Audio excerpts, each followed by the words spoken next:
dedicated to delivering value and interpreting great books from around the world. Hello, this is Sally Talks Books. Today's featured book is called The Pirate Hunters, subtitled Chasing Legendary Treasures in the Caribbean. I'm sure you're no stranger to Caribbean pirates. In various films and shows, they're portrayed with flamboyant outfits and wild styles. Their flying Jolly Roger flags strike fear into merchant ships. The pirate hunters in the title refer to modern shipwreck explorers who dive deep with advanced gear to recover centuries-old pirate treasures and legends. This book chronicles the search and salvage of the pirate ship Golden Fleece. The Golden Fleece belonged to Joseph Bannister, a legendary 17th century pirate. Not only did he lead his crew to repeatedly evade the British Royal Navy, but he also defeated two fully armed British warships in battle. This victory cemented Bannister as one of the most notorious pirates of the 1600s. Afterwards, the Golden Fleece sank and vanished until 2009, when American pirate hunters John Chatterton and John Matera discovered it, making it only the second authenticated pirate ship ever found. Author Robert Kurson, an American writer, holds degrees in philosophy from University of Wisconsin and law from Harvard. He spent 2.5 years interviewing first-hand participants and diving experts. Combining extensive historical research with vivid details, the book unravels the hunters' painstaking search while bringing the 17th century pirate world to life. After publication, it became a New York Times bestseller and was named a Chicago Tribune Book of the Year. So how did the Golden Fleece sink, and how was it discovered by modern pirate hunters? We'll explore the book through these two questions. First, let's learn about the legendary pirate Bannister and his Golden Fleece.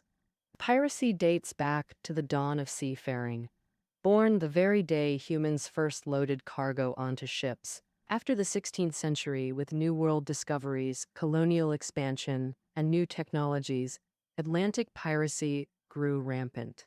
The mid-1600s to early 1700s marked piracy's golden age. Back then, Spanish galleons loaded with treasures looted from American colonies crossing the Caribbean and Atlantic became prime targets for pirates. Pirates freely plundered Spanish ships, even gathering thousands to attack Spanish towns, amassing so much gold and silver it overflowed. Pirates also struck a deal with the British. They tacitly allowed piracy against Spanish merchant ships, and in return, pirates sold their loot cheaply to British markets. However, the rampant plundering of Spanish merchant ships ended in 1670 when Britain and Spain signed the Treaty of Madrid, with Spain making trade and shipping concessions. In exchange, Britain declared piracy illegal, stopped issuing letters of marque to privateers, and no longer offered them safe harbor. They also deployed Royal Navy ships to patrol waters near Jamaica and Cuba, maintaining trade order in ports. In battles with the British Royal Navy, most pirates ended up defeated or surrendering. But Joseph Bannister was an exception. Bannister, a British man living in the mid to late 17th century, was once a highly respected merchant ship captain. As captain, he was responsible for transporting goods between London and Jamaica. His merchant ship, named the Golden Fleece, was a very expensive and fully armed vessel, massive in size, about 30 meters long, and equipped with 28 cannons. Roughly estimated, the Golden Fleece's size and firepower were comparable to a small Royal Navy warship. With 60 to 70 crew members under Bannister's command, they navigated the Atlantic, avoiding violent hurricanes, hidden reefs, and lurking pirates, safely delivering valuable cargo. Such transoceanic voyages took anywhere from 3 weeks to 3 months, and only the most skilled captains were entrusted with this responsibility. Before 1680, in his prime, Bannister made about 2 transatlantic voyages per year. He was highly trusted by his wealthy merchant employers, shared in the ship's profits, earning a substantial income and enjoying high social status. Bannister could have continued working until retirement. But one day in June 1684, He suddenly stole the Golden Fleece and became a pirate. No one knows my Bannister did this. After stealing the Golden Fleece, he robbed a Spanish ship and took 2 Spaniards hostage. He also hired pirates eager for adventure and wealth to bolster his original crew. Within just 2 years, Bannister became the most wanted criminal in the Caribbean. The British sent the Royal Navy to hunt him down at all costs, but with brilliant tactics and elusive movements, he cleverly evaded multiple pursuits by the British government. Finally, in 1686, Bannister was cornered on an island by 2 naval warships. He commanded his crew to battle the British Navy with cannons and rifles for 2 full days. The British suffered a crushing defeat, with heavy Royal Navy casualties and their warships badly damaged, forcing retreat.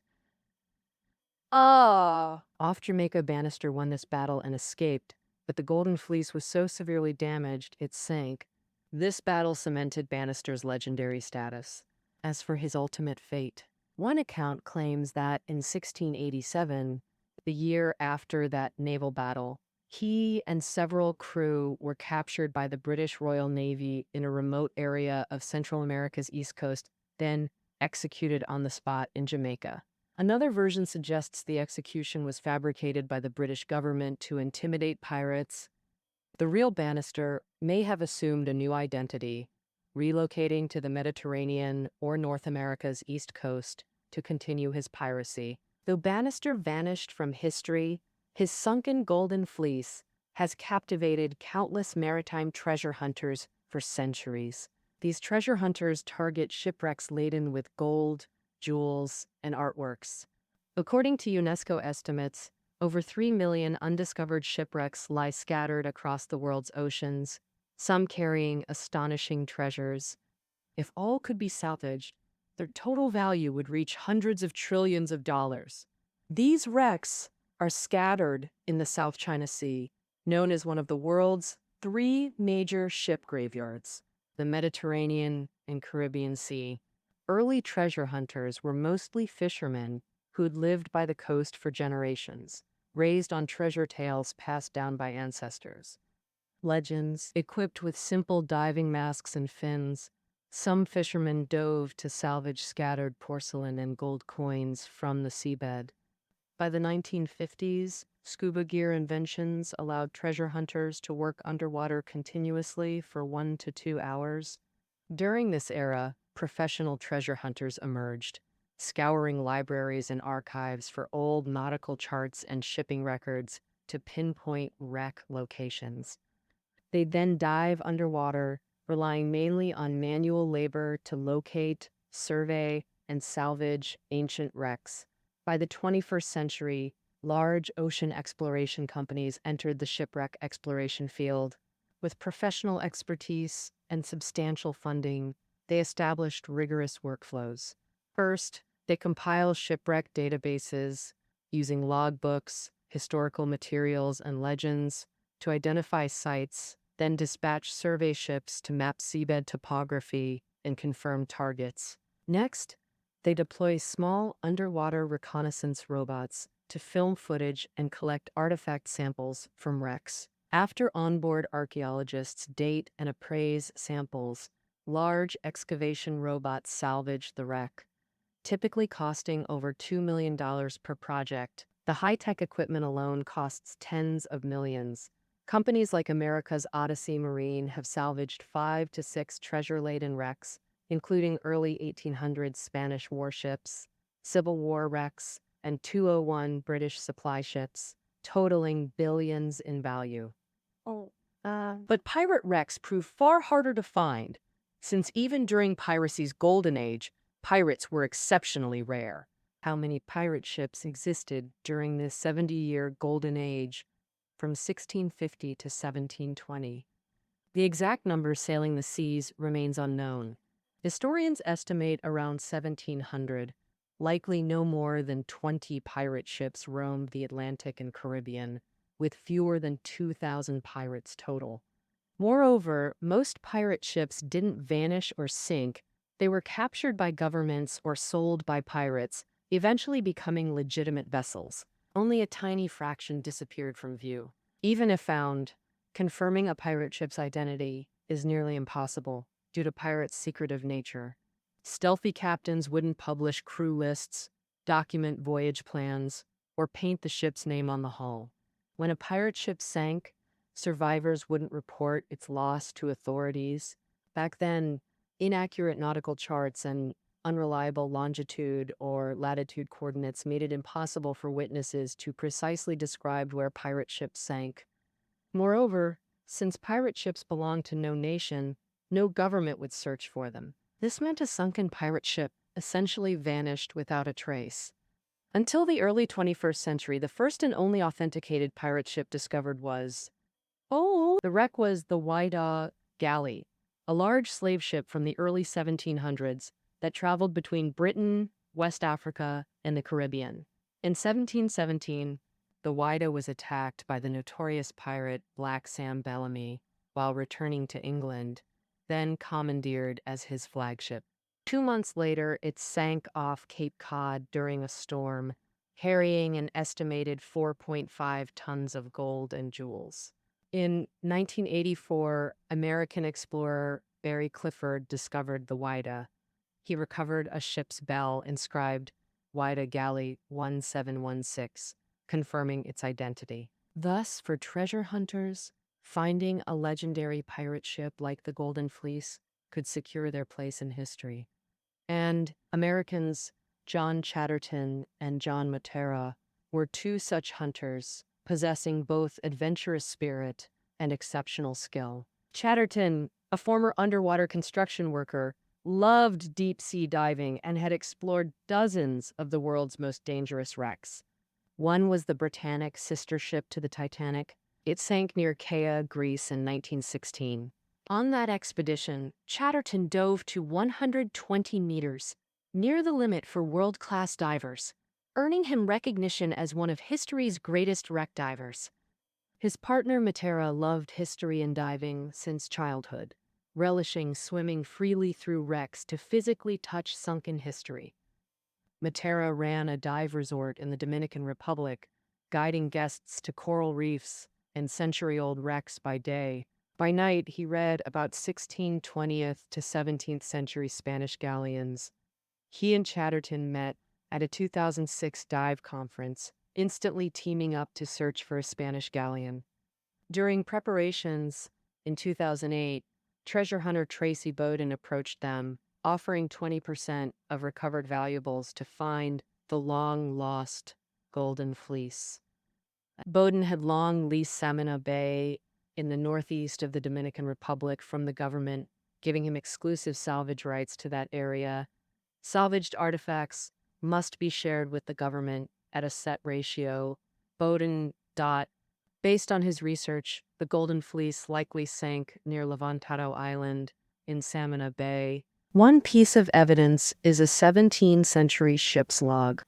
In 1786, a ship from British North America stopped in Samana Bay and accidentally discovered the wreckage of the Golden Fleece. A log from that time recorded details about the Golden Fleece. It sank in over 7 meters of water, with rifles scattered on the deck, and the hull sank during careening repairs. And on an 1802 map of Samana Bay, Levantado Island was marked as Bannister Island. Additionally, in the 1980s, Bowden worked as a dive guide for a documentary and discovered a 17th century ceramic jar off the west coast of Levantado Island, which matches the time of the Golden Fleece's sinking. Bowden could have searched for the Golden Fleece himself, but his expertise in old-school techniques wasn't much help, and at age 69, he couldn't master new technology. So he approached Chatterton and Matera. For treasure hunters, searching for a legendary pirate ship holds unparalleled allure. The two paused their original plans and started the search for Bannister and the Golden Fleece with their team. So how did Chatterton and Matera find the Golden Fleece? This is the second part of today's discussion. Based on earlier clues, the Golden Fleece sank during the careening process. When wooden ships sailed in tropical waters, barnacles and other marine life would attach to the hull, eroding the wood and slowing the ship. Therefore, crews needed to periodically beach the ship to tilt it cleaning and repairing the hull on shore, known as careening. This means the Golden Fleece likely sank near a beach. Aerial photos show that Levantado Island's north coast is rocky and prone to grounding damage, making it unsuitable for careening. The south coast beach was artificially created in the past decade, so it's excluded. The east coast, too. Although there's a sandy beach, it's near the open Atlantic Ocean, making careening there highly exposed. The west coast has a sandy beach on the leeward side of the island, sheltered from storms and waves, offering good concealment. Thus, the west coast became Chatterton and his team's primary search area. Generally, treasure hunters only need two basic tools to locate shipwrecks. One is side-scan sonar, which uses sound waves to map the seabed. The other is a magnetometer, detecting iron objects' influence on Earth's magnetic field to locate anchors, cannons, and other magnetic items underwater. A top-tier magnetometer costs up to $70,000, more than a brand-new Mercedes-Benz. It has extreme sensitivity, detecting even an underwater screwdriver. Towing technique is crucial during seabed surveys. Operators first grid the search area, then slowly and skillfully tow the instrument back and forth. This process is called mowing the lawn. When detecting iron objects, location data transmits to the ship's computer. For accuracy, this requires calm waters with the magnetometer at optimal height, about 3 meters above seabed. Choppy water causes drifting and data inaccuracies. After surveying an area, custom software processes data to create magnetometer hit maps. Divers then investigate each marked location. One March dawn, Chatterton, Matera, and team began surveying. Day one went smoothly, with several ship-sized hits marked. Could this be the Golden Fleece? Barely containing their excitement, they sailed to the island at dawn next day. Chatterton and one member dove 6 meters with handheld detectors, while Matera stayed aboard, guarding against drift and thieves, targeting electronics or guns. But that day yielded nothing except a fishing trap, a working anchor lost during routine operations. Some telephone wires and a hammer, followed later by a toolbox, radio antenna, modern axe, paint can, etc. 2 months later, they'd searched every possible area near Levantado Island, but found no trace of the Golden Fleece. They began doubting if it truly sank there. Where had they gone wrong? All along, their knowledge about the Golden Fleece was limited to just a few clues from Bowden. They knew nothing about Bannister, the Golden Fleece's captain, and this ignorance of history was the ultimate arrogance in shipwreck hunting.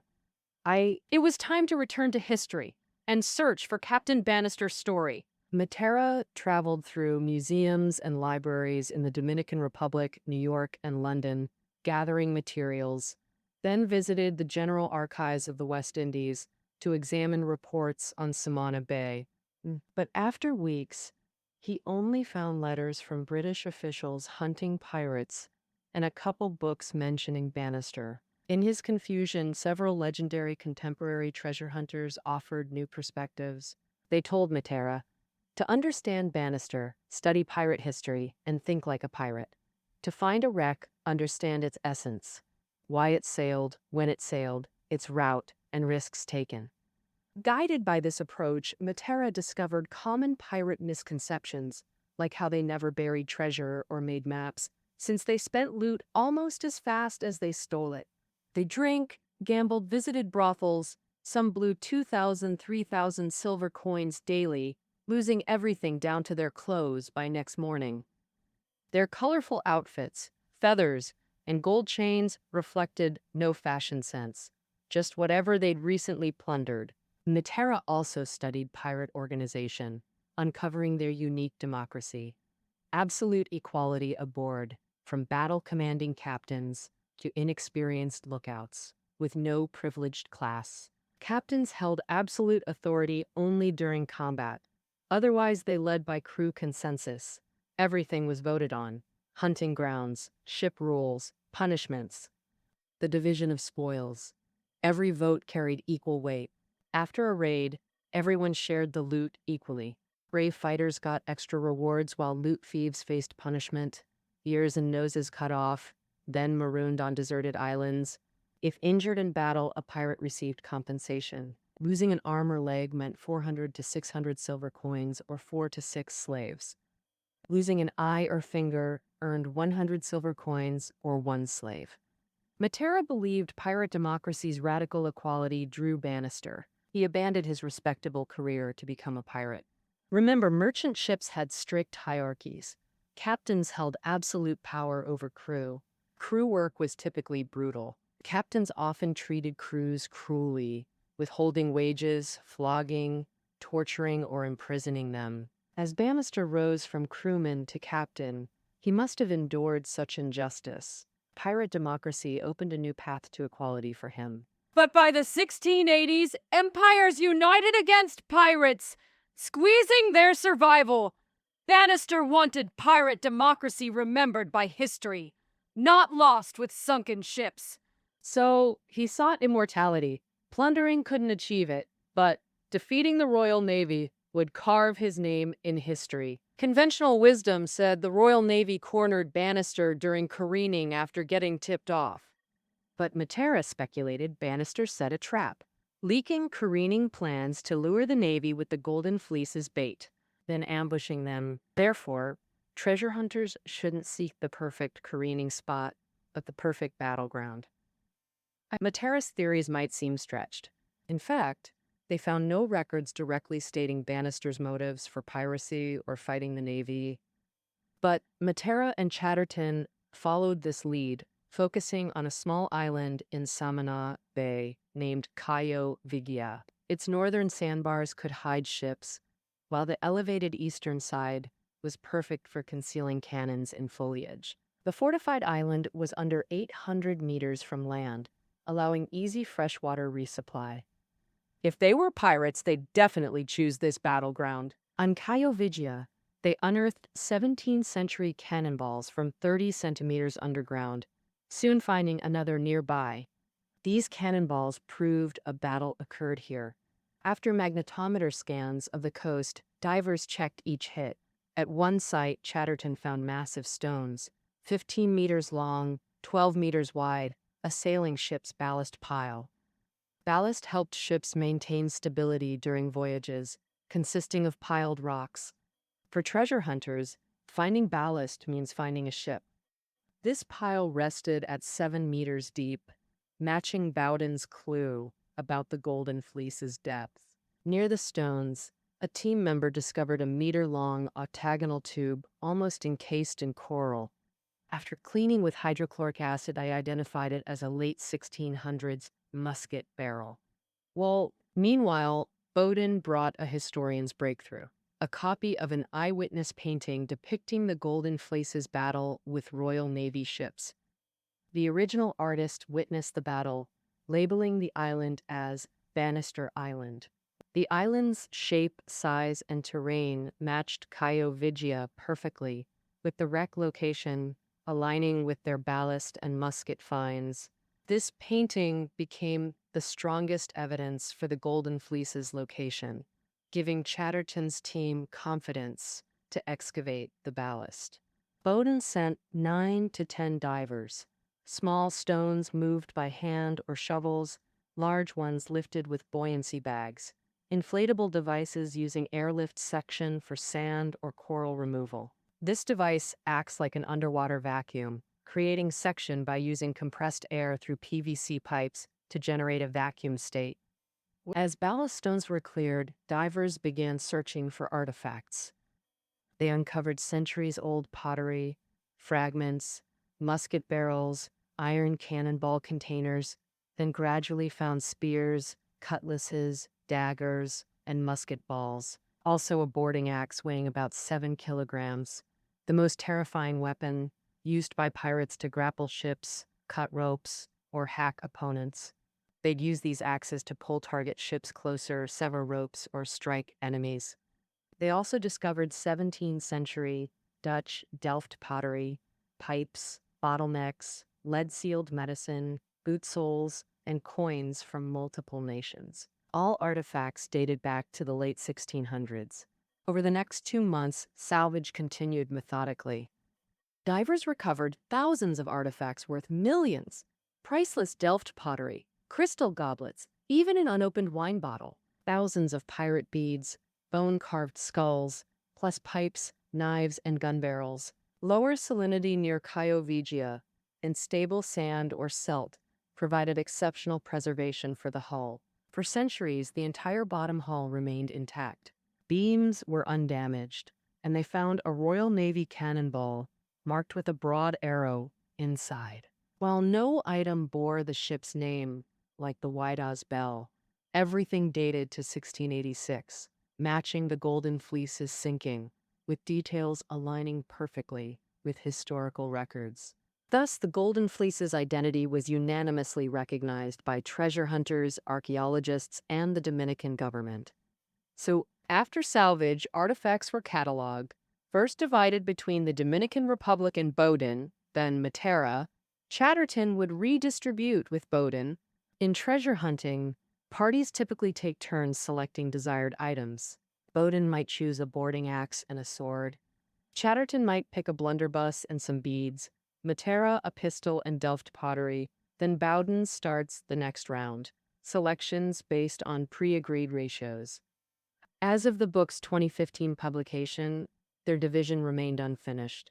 But with UNESCO's 2009 Convention on Underwater Cultural Heritage taking effect, treasure hunters' commercial prospects narrowed.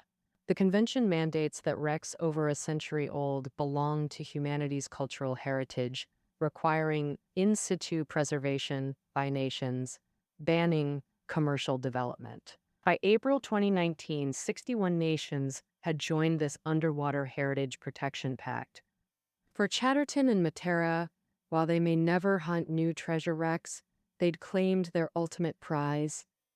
Discovering an exceptionally rare wreck and unearthing a Golden Age pirate legend concludes our pirate hunter's story. Reading notes are below the audio. We'll see you next time.